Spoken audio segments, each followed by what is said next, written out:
possible by our special producers today, Crystal Dalmaso and Mike Parsons. I want to give a big shout out to them. This wouldn't be possible without them behind the scenes. Today we're going to be talking about prescription medication safety and naloxone. I'm Dena Kemp. I'm the Southeast Kansas Community Support Specialist for DECA.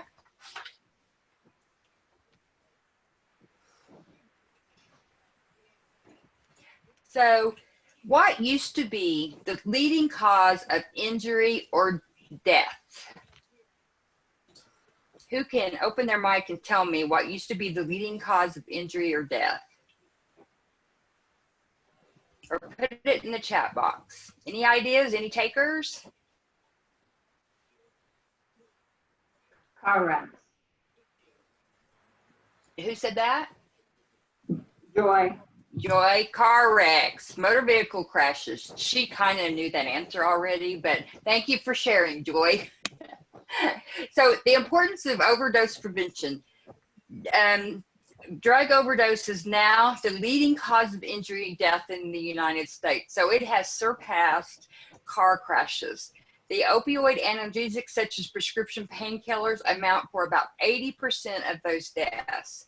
Overdose rates have increased fivefold since the 1990s. This means that U.S. citizens, and more specifically Kansans, are more likely to die from an opioid or drug overdose than they are to be in a car accident on the road.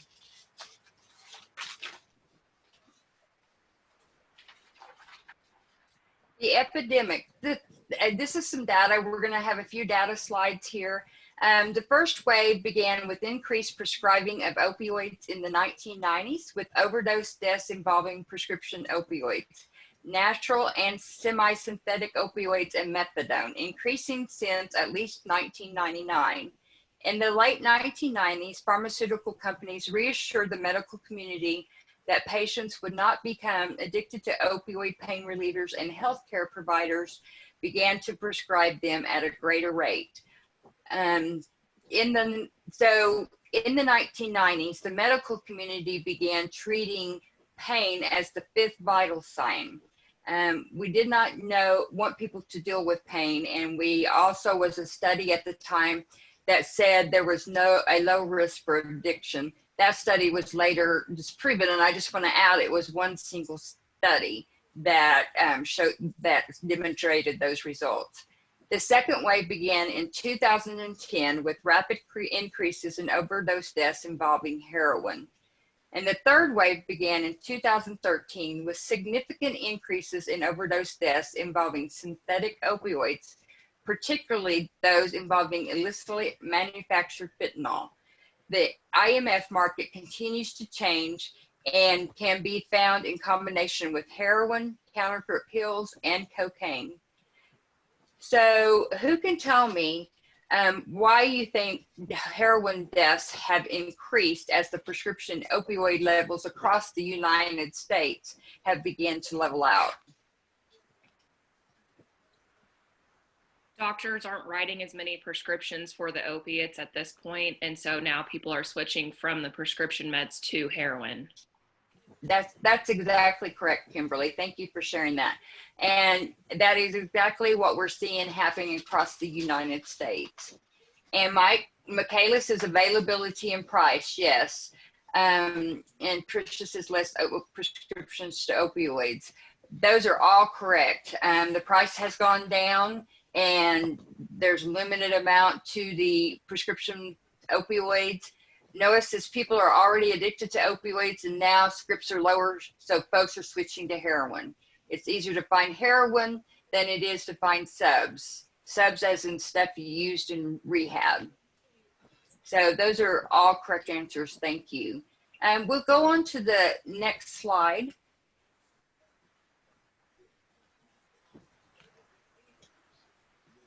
So the epidemic, as you can see here, this chart is demonstrating how many people are affected. For every one prescription or illicit opioid overdose death in 2015, there were 18 people who had a substance use disorder involving heroin, 62 people who had substance use disorder involving prescription opioids, 377 people who misused prescription opioids in the last year, and 2,946 people who used prescription opioids in the past year. And so this is just a slide to demonstrate how one prescription of overdose can affect how it all just builds upon each other. Next slide. So this is by age-adjusted overdose rates per 100,000 population by drug type. As you look at the chart here, you can see that the rates by drug, you can see that over the past few years, drug overdose deaths in Kansas have fluctuated, including by type. Somewhat dramatic increase in the psychostimulant deaths and gradual decrease in deaths involving any opioid from 2014 to 2016. However, in 2018, there was an observed increase in all drug overdose deaths and in deaths involving all drug types listed in 2018, accompanied by a decreased rate of deaths classified as unspecified drug toxicity, which hopefully indicates improvements of death quality data on death records.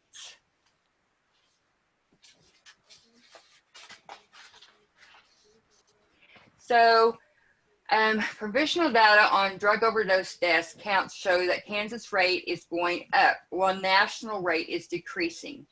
The national average from March 2018 to March 2019, the rate of drug overdose decreased by 2.2%, while Kansas rates has increased by 14.3%. So as you can see, we have increased dramatically in Kansas on the opioid overdose drug deaths. And so it's important for us to address this so that we can start seeing a decrease in those drug overdose for our loved ones and ourselves and our communities.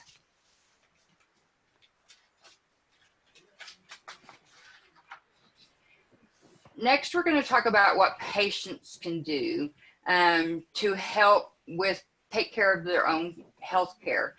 Prescription drug medication safety. It's important after we look at data, what are some ways that we can help individuals or communities address these issues? So they can participate in their own health, be an active, assertive participant. It's important to ask, what is the name of the medication and what is it for? Are there non-opioid treatment options that could help with pain relief? Why do I need this medication? Is it right for me? What if I miss a dose? What should I do? Remember, it's okay to ask questions and it's important. So you have an annotation button up at the top. If you go to your view options button and click, and you will see annotations. If you click on that, you can choose a stamp. You'll see stamps and you can choose different stamps there. I would like for everybody to take this opportunity to mark if there's a question that you had not thought about before, or that a loved one you know or someone you work with knows may not have asked this question. So I'm going to take about 30 seconds and let everybody put their annotations up there. If folks need help finding the annotation, Dena, we can repeat that for them. Okay. Does everybody know where it's at? Finding it okay? Up to view options, click annotations, and then you'll have a bar that pops up and it has text, draw, stamps. Oh, we've got some clicking going on here. Yeah.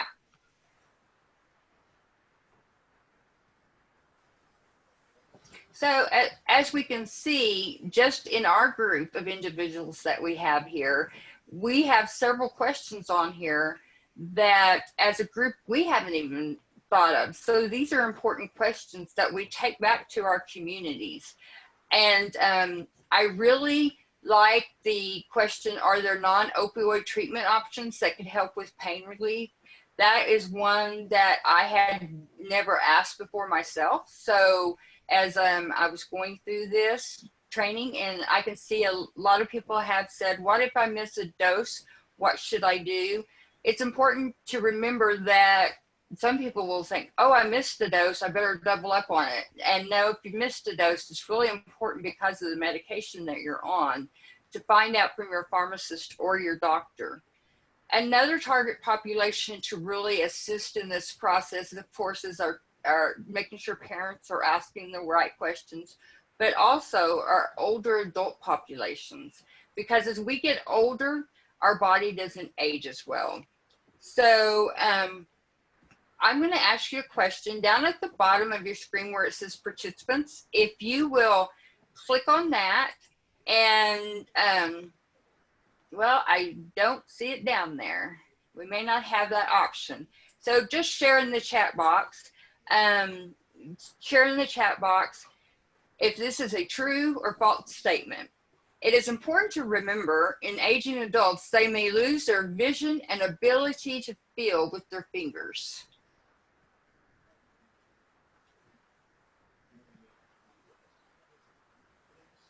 Yes, I see lots of truths, and that is absolutely the truth. And so a lot of individuals use their medication boxes, those pill boxes that they put their daily doses in. So think about someone who's not able to see very well and can't feel very well. They might have a tendency to get the wrong pills, or they might spill them on the floor, and where they can be picked up by a child or even a pet.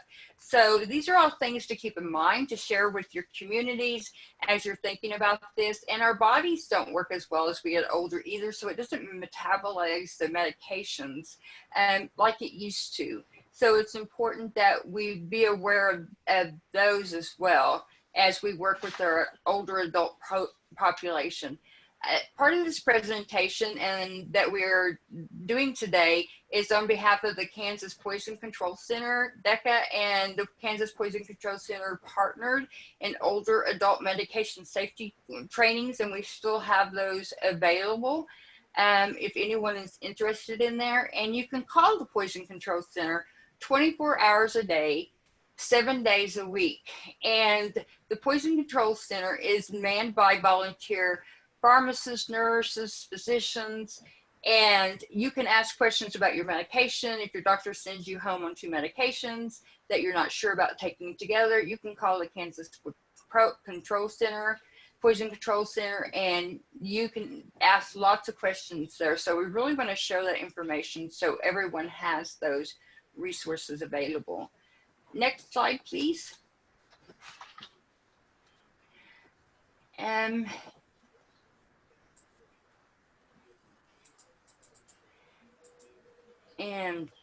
so can we clear the screen, Mike? Just Thank you. Thank you. So we want you to read and follow the entire label. How much and how often do I take this? While taking this medicine, should I avoid activities, foods, drinks, alcohol, or other medicines? Could this treatment interact with my other medications? And what side effects could I have? So I'd like everybody just to open up their chat box and let's have a little discussion about this. Has anybody in here ever had a side effect from a medication? And if so, what did that side effect look like?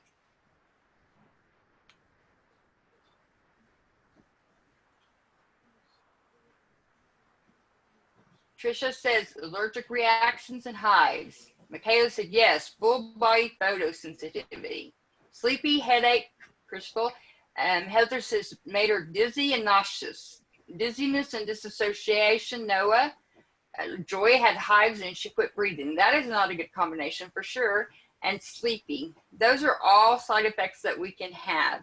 Does anyone know what is one common food item that interacts a lot with medications, and it's important to ask your doctor about the foods to eat? Grapefruit juice, absolutely. Milk, I'm not sure about milk to be honest, but grapefruit juice and grapefruit, that is something that if you're on cholesterol medicine, it can actually interact with your cholesterol medicine. Noah says stuff high in acid, especially citric. So those are questions to be aware of. to make sure that it doesn't interact. Knowing how much to take is important. And as you can see, how many, I would like to know how many people in here, you know, you get a prescription and you bring it home and you open the bag, and on the outside of the bag, you have this big flyer on the outside of the bag, and you open that up and you read every detail. Does everybody read that entire pamphlet? Michaela does. Joy says she does. Dwayne says no, and Heather says no. So we have half and half in the chat box right now. And so it's important to read that pamphlet. I know it's a lot of information, but it's really important to read that so we'll know what to look for. Next slide, please. So it's also important to keep an up-to-date list of all the medicines that you're taking. So on this card, as you see on the screen, it's a medicine tracker that you can actually obtain from the Kansas Poison Control Center or your DECA community sports specialist. And it has the medications, what you take it for, the date you started it, the date you refilled it, how much do you take, and how often do you take it. It's important to keep a list of these medications with you at all time. And Michaela says, depends on life experience. For older folks, it's too little. Absolutely, because it's small. So you can have several cards, or you can type it out and put it on a piece of paper. These are important to write down all your medication. So why is it important that each of your doctors know about all your medicines, even the ones he or she didn't prescribe to you?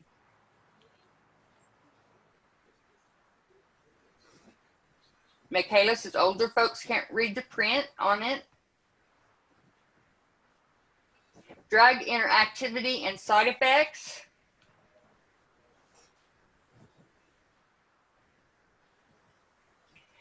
So it's really important for you to know the medications that you are on, so that if a doctor prescribes something to you, you know that it's not going to interact. So I'm going to share a story. Last year, my husband had a lobectomy. I knew what medications he was on. He was also on a sleeping pill. And when he left the hospital, the doctor prescribed him some pain medication. At that point, I asked the doctor, is it okay for him to take these two medicines together? And the doctor said, yes, no problem. Well, I'd worked in prescription medication overdose prevention since 2011. And so I just knew that it really probably wasn't okay. So when I went to the pharmacist to get those refilled, I asked the pharmacist, is it okay for him to take these two together?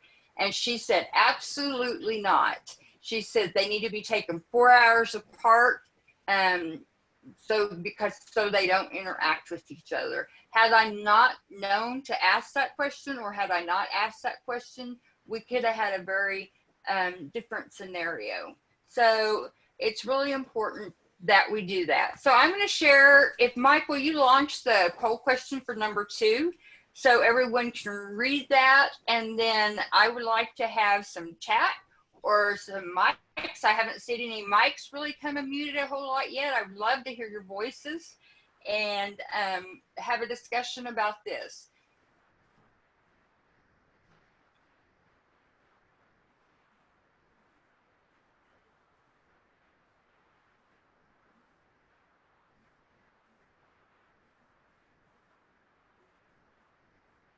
So go ahead and open those mics up and let me hear what your thoughts are.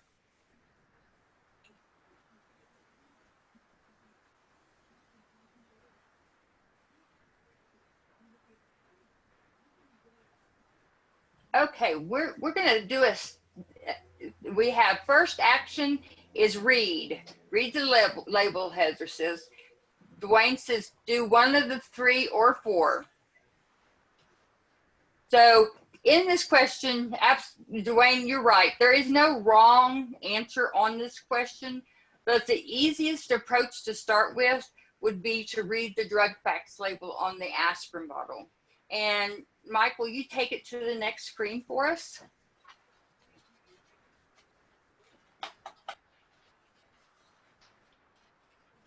As you can see, this is the back of the aspirin. It's kind of blurred, but where the arrows are, you can see that one of the warning signs is for someone taking a blood thinner or anticoagulant or a steroid drug. They should not take it.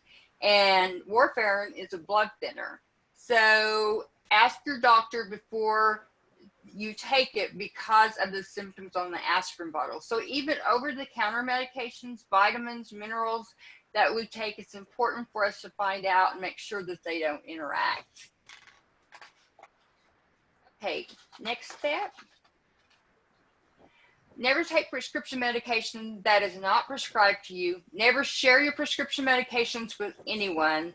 Never take your prescription medication more often or in higher doses than prescribed. Taking an opioid with other depressants such as sleeping aids and anti-anxiety medications or cold medicine can be dangerous. Never drink alcoholic beverages while taking opioid pain relievers, and tell your healthcare provider about all medicines and supplements that you take.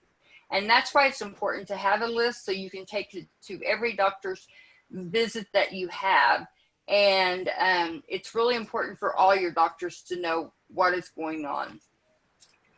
So the poll number 3 we're going to launch, and please open your chat box or put it, open your chat box or put it in, or open your microphones. And the poll number 3 is about medication storage. So where do you store your medications? You can choose several of these options on this poll. Yes, Michaela, you should absolutely give it to your pharmacist too to make sure they have all your medications. Thank you for asking that question. Okay, so we have here kitchen cabinet, bathroom cabinet next to my bed, bathroom cabinet and kitchen cabinet, nightstand, bathroom drawer, since it's just me. So we have several bathrooms, we have several kitchen cabinets next to our nightstand. I don't see any locked boxes on the list. So it's really important that we keep our medications locked. Having done some focus groups with the elderly population, they reported, the majority of them reported in a living facility, independent living facility, that they at some point had had their medications stolen. So if we can go to the next slide, Mike.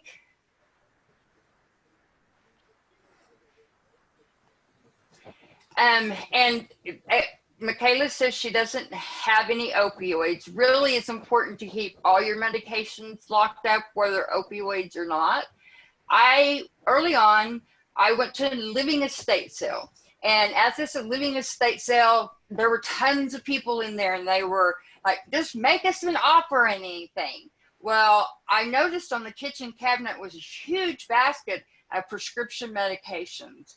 And I thought, oh my, anybody could walk in and take those. So I took the lady aside and I said, I just wanted to share with you. And she immediately, her eyes got wide and she said, I never thought of that. Thank you so much. So really, it's truly about raising awareness. It's important that we keep our prescription medications in a secure, locked, cool, and dry location. Theft and abuse is especially high in prescription pain medication and ADHD medications. Know where your prescription medications are at all times. Keep them in their original bottle with label attached and the child-resistant cap secured. If you're going to travel, it's really important that you have those prescription pill bottles with you. Can anybody tell me why it would be important to have those prescription pill bottles with you when you're traveling?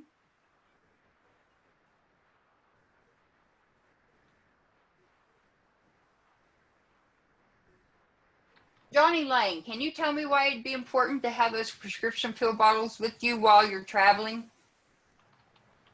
I cannot. Okay. No. So it's important to have those prescription pill bottles with you when you're traveling. I know that I saw we had a law enforcement officer in here in case you are in an accident and lose consciousness. Plus, if you have those, it's illegal to possess prescriptions without the bottle. There you have it from Trisha. That is absolutely true. So when you're working with people, a lot of people put their pills in those medicine boxes and carry them with them. If you get stopped, if you're in an accident, or if something happens, if you don't have that prescription bottle with you, you could get arrested. Worst case scenario, you could get arrested. So encourage people to carry those prescription bottles with them. So those are all reasons why it's important to do that. So the prescription box that you see on this slide is a medical prescription box that you can get into a pharmacy. There are a variety types of prescription medications. There's bags and there's lock boxes. One of the older adult medication safety trainings that I had actually was the presenter. There was an individual who'd been on the fire department and EMT for many years, and he recommended that individuals go to the area where guns are sold and get a safe for a gun lock box, because you can get a digital box for $20 to $25 and makes it harder for anybody to break into. Next slide. So now we're looking at safe disposal. It's really important that we dispose of our medications safely. There are 4 options here. If you have any leftover expired medications, take them to a drop box at your local pharmacy or police station. You can go on to the DEA diversion website and find the location closest to you. If you have that option available, it's really important to utilize that. Avoid flushing prescription drugs down the toilet. There are some exceptions to that if you don't have any medication disposal bags or other storage options. One important medication to flush down the toilet, according to the FDA, is the fentanyl patches, because they still have medication on them once a person changes those medications out. So that is one that would be important if you don't have other disposal means to flush it down to flush it. But only on rare occasions should that happen. Avoid putting prescription medications in the trash so they can't be recollected and used. So another option would be to mix it with cat litter or coffee grounds. And I always say add a little liquid to it, oil or liquid in that bottle to help disintegrate those even more. But then another option is DECA has environmental friendly at home disposal bags. And as you can see on the screen here, you can go to www.deca.org, prevention services, and request those disposal bags. And I encourage you, if you don't have any disposal bags, or you know somebody who needs them and they can't get to a lockbox location, to have them do that. Next, we're going to examine the signs of overdose and discuss a life-saving intervention. Prescription opioids are a class of powerful medications prescribed by a healthcare provider to treat pain. While used for legitimate medical needs, including a short, sometimes long-term pain control, cough suppression, or to control severe diarrhea, prescription opioids are also sometimes used inappropriately for non-medical use. There are also illegal opioid formulations. Although all formulations pose the risk for dependence or abuse, they do so to different degrees. The U.S. Drug Enforcement Agency, or DEA, schedules opioids according to their acceptable medical use and potential for abuse or dependency. It's important to understand that prescription opioids can be helpful to manage chronic pain, but they come with risk, even when used appropriately. When used too frequently, inappropriately, or without a prescription, they can cause serious life-threatening effects. Not sure if it's an opioid? Always talk to your doctor about what they're prescribing you. Talk to your pharmacist, call the Kansas Poison Control Center, Recognizing which medications are opioids is an important step to prevent opioid overdose prevention deaths. And you can see that we have the natural, the synthetic, and the fully synthetic, and what prescriptions fall into those categories. Next slide, please.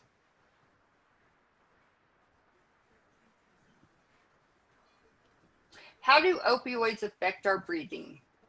Opioids attach to the receptors in the brain, spinal cord, and gut.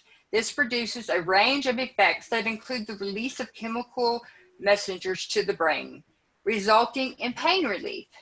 In addition to relieving pain, opioids can cause life-threatening side effects, which include slowed or shallow breathing, weak pulse, low blood pressure.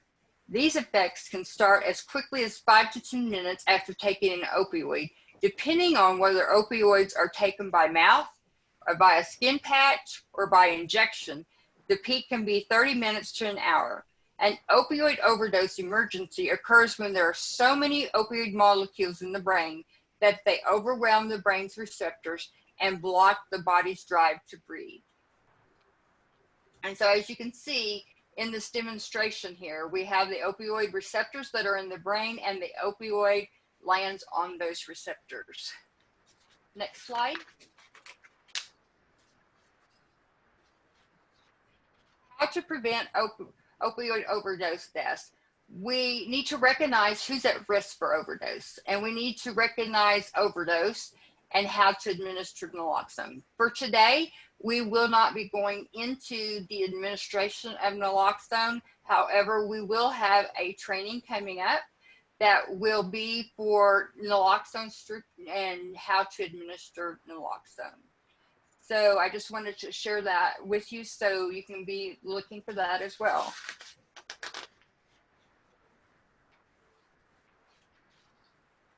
Who is at risk for opioids overdose?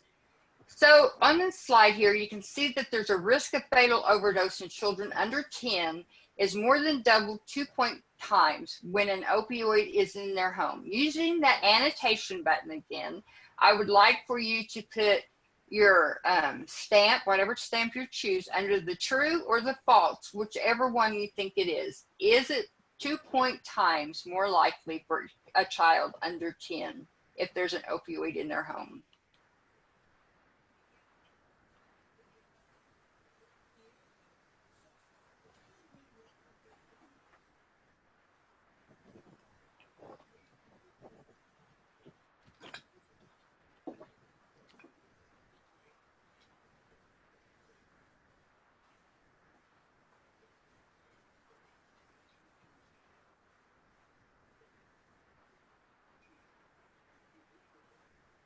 So I see several trues. We have 18 individuals on this call today. So if you haven't voted, if you would cast your vote, that would be great.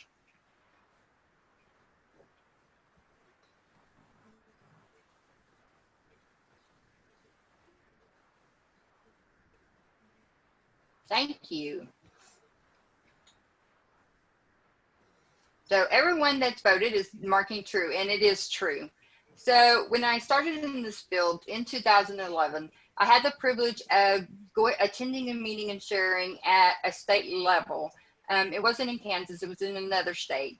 And the year wasn't over yet. And the department that was over the child welfare investigations, over the child death review board, shared that they had had 5 deaths that year in children due to prescription opioids. And 4 of those deaths were because they found the medicines on the floor.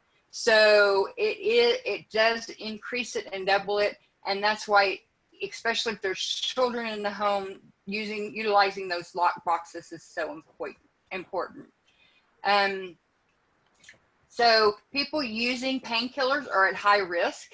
Hydrocodone, oxycodone, morphine, fentanyl, especially as their dose increases because they have the chronic pain. People using heroin are at high risk.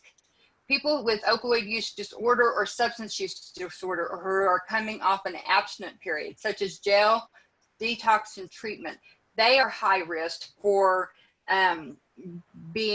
experiencing opioids. What will happen in those situations is they may have been using before they went to jail, detox, or treatment, and they come out, and if they relapse, then they take the dose that they were taking when they went into treatment or into those facilities, and that causes them to overdose. So it's important that we do that. Consuming certain sedating medications or alcohol, if they have a history of substance abuse disorder, children, other family, friends, loved ones who have access to unlocked or unsecured prescription opioid medications. These are all high risk. You know, the elderly population is another one that we talked about earlier. So let's go on to the next one. So what is naloxone? You can see that naloxone is an opioid overdose reversal drug that counteracts the life-threatening effects of an opioid overdose. So I would like to take a moment, and naloxone is the same as NARCAN. NARCAN is the brand name, which I see that we had that address in the chat box. So I appreciate, Kim, I appreciate you answering that for us. Naloxone will not hurt anyone who is not taking an opioid. It will not work on someone who is not on an opioid. And naloxone has never been shown to have negative side effects, but it can potentially send opioid users directly into withdrawal. So that's why when people administer NARCAN or naloxone, we instruct them to stay clear of the legs. You cannot overdose on naloxone. Naloxone comes in injectable nasal form, but only the nasal spray is available to the community members. Naloxone is safe to use on kids and even dogs. If you choose to use naloxone on someone who is overdosing, you're protected by the Good Samaritan Act or the prescription drug laws in Kansas. Naloxone wears off, so the victim must seek immediate 911, which is one of the first things that you will do early on in the administration of naloxone. They really need to seek additional help. And then how naloxone works is naloxone is an opioid agnostic in the event of an overdose or possible overdose. It can be administered directly into the nasals, which will knock the opioids off the receptors and allow the breathing to take place again. It can be, you put it in one side of the nose and it can temporarily take away the high. It will work in 1 to 3 minutes and it will last 30 to 90 minutes. So higher dose they have taken, the less time that it's going to last. As you can see, it comes in this box here. When you get a naloxone kit, it comes with 2 doses. And so that's really important to know as you're doing this. It cannot be abused in any way, and it is important for people to have. It's a safe intervention for us to have. On to the next slide.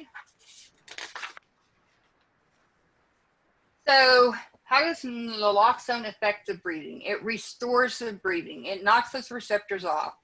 How does the naloxone work if a person is not breathing? So you've sprayed it into their nose and they're not breathing. How do you think, in the chat box or open your mic, how do you think the naloxone works if somebody's not breathing? I mean, how can it work if somebody's not breathing? So can you tell me why it works and how it works? Yes. Tell me, Johnny. So the naloxone is an aerosol and it gets into the nasal passages or cavities, if you will, and then it becomes a blocker for those receptors in the brain. Absolutely. Thank you, Johnny. So yeah, so it's absorbed through those mucous membranes in the nasal. Thank you, Johnny. And so now we're going to talk about the availability of naloxone or NARCAN. We have some options here that I'm going to share that are free to public libraries, school programs, the YMCA program, as well as the K-9 officers. It's not listed on here, but I have it on the references in the slide. You can ask your doctor to co-prescribe naloxone with an opioid. Participating pharmacies can provide naloxone upon request without a doctor's prescription. Free naloxone will soon be available at DECA locations. It is not currently available. We are in process, thanks to some funding through KDADS, of developing these programs. So please keep your ears and eyes open, as there'll be social media efforts that'll come out about that. And I know one of the questions we had pre-training was, where can you get social media? We'll be sending out and putting out the social media for naloxone. It Matters Materials has great social media resources for all drug substances. So those are a couple of areas where you can access that information, or you can reach out to your community support specialist, and they can assist you with those efforts. So you can receive naloxone, NARCAN, from NARCAN. There's a form, you go online, you fill it out. Public libraries programs can get one naloxone kit and free educational materials. Again, that naloxone kit would be 2 doses. And then your schools, the high schools can receive 2 cartons of naloxone as well as educational materials, so they would have 4 free doses available. And colleges and universities will receive 4 cartons of naloxone with 8 doses and educational materials. And then the YMCA programs can receive 1 carton of NARCAN and educational materials. Early on working, we had an officer that attended, a K-9 officer that attended our meetings, and they were asking about naloxone NARCAN for their K-9 officer. And so we were able to find some resources available. K9s of Valor.org will provide free naloxone kits to K-9 officers, which can help save lives.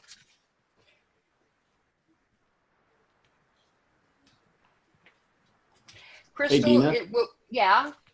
Yes, Johnny. Sorry to interrupt you. No, all that fine. information that you gave about colleges and libraries and having that option to get NARCAN, is that all available, that information available at narcan.com? Yes, it is, Johnny. You can go to narcan.com, and then on that site, it can take you to you click and you can take you right to a program where you can fill out the form online and submit it. And then they will get back in touch with you, and you can get that. Yes, so it is available online, as well as the K-9 officers. It is also an online form that they can fill out and submit it to. So you bet. Thank you.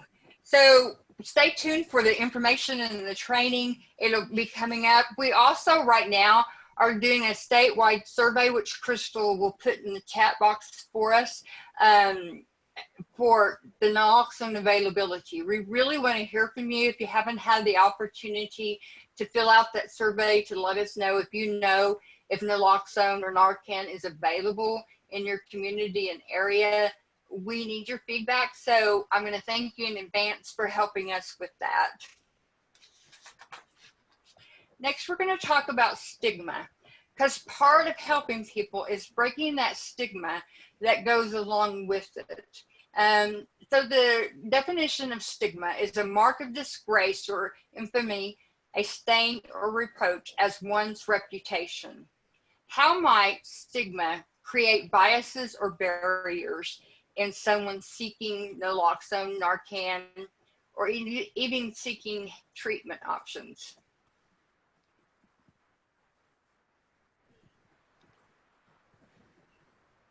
Shame. Yes, Michaela. What else? Okay. It can create shame, embarrassment, They don't feel like they deserve to get help. It can also keep someone from having their life saved. Next page. Relapse is part of the recovery process. As you can see here, we have drug addiction relapse, and we have the percentages and the rate. Diabetes relapse, hypertension relapse, asthma relapse. These are all some form of relapse that are often a part of recovery. So what if, as a society, we started treating the disease of substance use disorder like we treat someone with diabetes, or someone who has hypertension, or someone who has asthma? And just, I want you to chew that up and take that back with you and just think about it a little bit. You know, people who have diabetes, I'm a type 2 diabetic. I know that carbs and sugars can affect my life, livelihood, the way I live. Do I still overeat carbs or sugars? Yes. And it's no different for someone who has a drug addiction. Their brain has different functions, and different chemicals, their reactions in the brain have actually changed. And also coming will be an opioid prevention training opportunity for youth.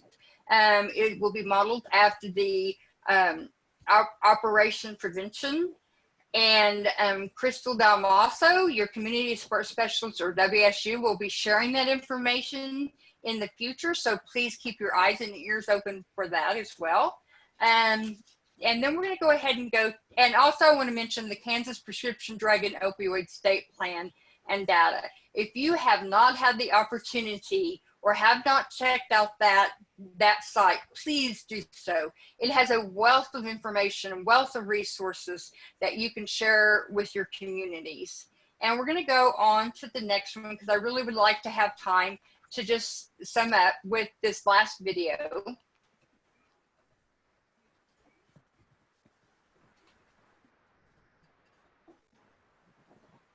So when I first started using, it was a stress relief. I finally didn't care what people thought about me. I didn't care if I had a house. I didn't care if I was living on the street. I didn't care as long as I was getting high.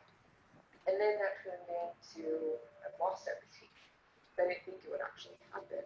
I didn't realize how bad it was to take off her first. At one point, she had lost all of her friends, and she lost her home. She lost her job. And we could always tell when something was coming and going to happen. And then one day, I received a phone call from her, and she was very upset and late. She told me, "Mom, I just overdosed."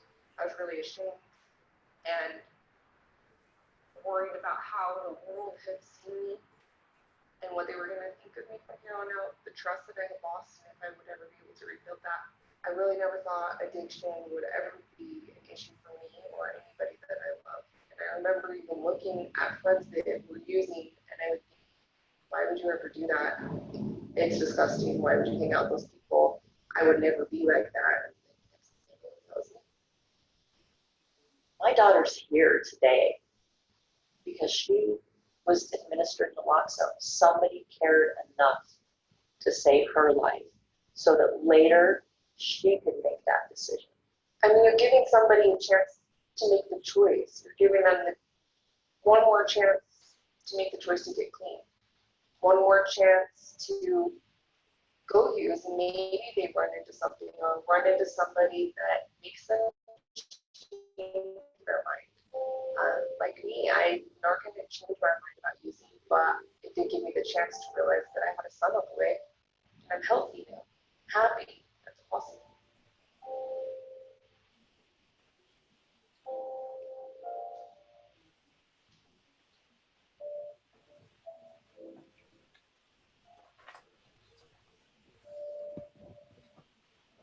So on this video, how did naloxone impact the outcome of this story?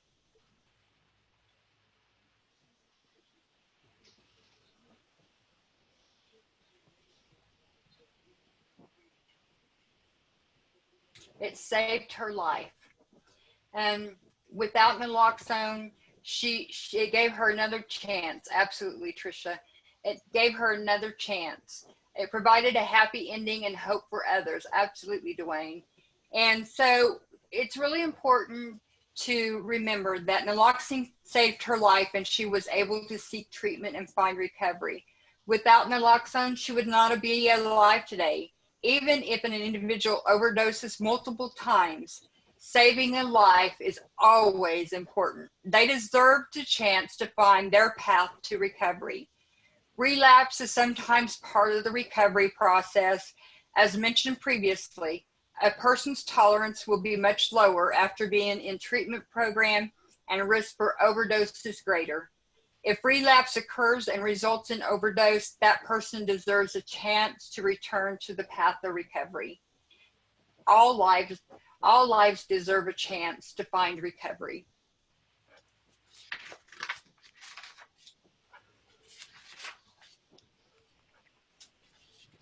Treatment options are available to find treatment in Kansas. You can go to the findtreatment.samhsa.gov to find the treatment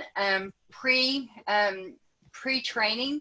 We also had a question in there, would this training be appropriate for homeless individuals? My answer to that question is absolutely.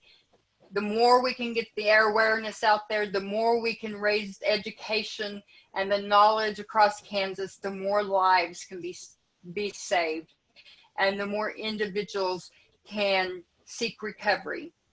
And so the best options are medication assisted treatment programs, or as often referred to as MAT. It's combined with medications and with counseling and behavioral therapies. Prescribed medications block the euphoric effects, relieving cravings, normalizing the body function. So the high that they're looking for when they take those medications, the MET program will help block those euphoric effects. And then we have, on our next slide, we have resources available that you can go to SAMHSA.gov, Centers for Disease and Control, the Kansas Prevention Drug and Opioid State Plan and data, the Kansas Poison Control Center, and NARCAN information and programs. And in the chat box, Crystal will be sharing the Kansas Prevention State Plan, the Kansas Poison Control Center. There are resources that you can go on there and request, like magnets with the number on it, all types of different educational resources in there that you can request and have sent to you. And then also your community support specialist, when we're out doing more in-person meetings, can also provide those items. And don't forget that if you need safe disposal bags, to go to deca.org to request those bags. At this time, are there any questions that anyone has that has not been answered today?